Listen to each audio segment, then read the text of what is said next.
ওকে, তো ভাইলক ডিরেক্টর ত্রিবিক্রম আল্লু অর্জুনকে তার মুভি থেকে বের করে জুনিয়র এনটিআর কে কাস্ট করলো। আরেকদিকে স্পাই ইউনিভার্সের মাচ অ্যাভিটেড টাইগার ভার্সেস পাঠান আর কি কখনো তৈরি হবে না? সাথে তাণ্ডবের পর শাকিব খান একটা সেনাবাহিনীর মুভি তৈরি করবে। তাছাড়াও জেলার 2 এ থাকবে অ্যাসার্কের ধামাকা কেমিও। সবকিছুই জানবো, শুধু ভিডিওটার সাথেই থাকুন।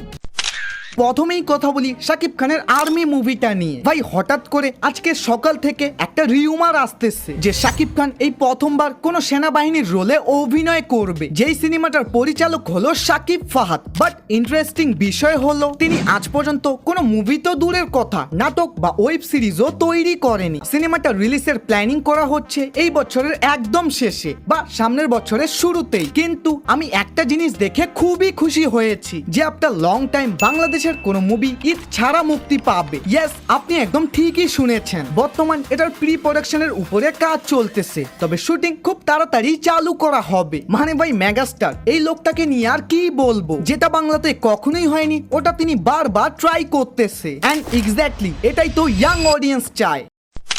এখন কথা বলি টাইগার ভার্সেস পাঠান মুভিটা নিয়ে। ভাই পাঠান মুভিতে সালমান খানের ক্যামিও ছিল, তো সেম টাইগার 3 মুভিতে আবার শাহরুখ খানেরও ক্যামিও ছিল। আই মিন এই দুইটা মুভি একদিকে তো অন্যদিকে তাদের ক্যামিও সেলিব্রেশন। তাই তো ওয়াইআরএফ দর্শকদের এই ক্রেজি রেসপন্স দেখে টাইগার ভার্সেস পাঠান মুভির ঘোষণা দিয়েছিল, যা আমরা শাহরুখ খানের লাইন আপ দেখলেই বুঝতে পারছি তিনি আগে কিং এন্ড পাঠান 2 এ কাজ করবে, তারপর Tiger versus Pathaan. But latest আপডেটের অনুযায়ী টাইগার ভার্সেস পাঠান এই মুভিটাকে ক্যান্সেল করা হয়েছে। ওয়াইআরএফ নাকি এত বেশি টাকা লাগিয়ে রিস্ক নিতে চাচ্ছে না, যদিও পরে জানা যায় এগুলো টোটালি ফেক নিউজ। মানে ভাই যেই বান্দা এই রিপোর্টটা শেয়ার করেছিল সেই আবার ডিলিট করে কমেন্টে বলে this is the YRF PR stunt. তাই চিন্তা করার কোনো দরকার নেই, 5 বছর বা 10 বছর পরে হলেও এই সিনেমাটা তৈরি হবে। এখন কথা বলি জেলা 2 মুভিটা নিয়ে। ভাই পার্ট 1 এ তো এই সিনেমায় বেশ কয়েকজন সাউথ অ্যাক্টরের ক্যামিও ছিল, তাই তো এবার ডিভিডি থেকে বালাকৃষ্ণাকেও রাখা হয়েছে। কিন্তু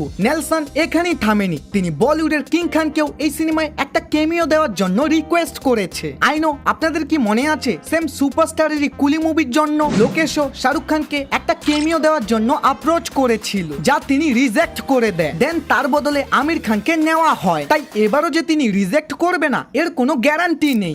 এখন কথা বলি আল্লু অর্জুনকে নিয়ে। ভাই পুষ্পা 2 এর মতো ব্লকবাস্টার দেওয়ার পর তো সব ডিরেক্টরই তার সাথে কাজ করতে চাচ্ছে, যদিও আল্লু অর্জুন আবার সবাইকে ফেসবুক ফ্রেন্ড রিকোয়েস্টের মতো ঝুলিয়ে রেখেছে, বিকজ তিনি তার আপকামিং অ্যাটলিস্ট 6 মুভির উপর পুরোপুরি ফোকাস দিচ্ছে, যেটা হলিউডের সাইফাই মুভিগুলোকে টক্কর দেওয়ার মতো হবে। বাট এর মধ্যেই কি তিনি কিছু ভালো স্ক্রিপ্টকেও রিজেক্ট করেছে? যেমন ডিরেক্টর ত্রিবিক্রমের সাথে ওনার একটা মুভি আসার কথা ছিল, যেটা নিয়ে বর্তমান বলা হচ্ছে আইকন স্টারকে বাদ দিয়ে জুনিয়র এনটিআর কে নেওয়া হয়েছে, যা ভাই এক হিসাবে দেখলে খুবই ভালো কথা, তবে অন্য দিক দিয়ে দেখলে আবার দুঃখেরও বিষয়। আর হ্যাঁ, ভুলবার লিংকে ক্লিক না করে এখনই সাবস্ক্রাইব বাটনে ক্লিক করো। ভাই যত তাড়াতাড়ি তুমি সাবস্ক্রাইব করবা ঠিক তত তাড়াতাড়ি আমি ওই সব কিছু করা বাদ দিব, তাই করে ফেল ভাই। বাই।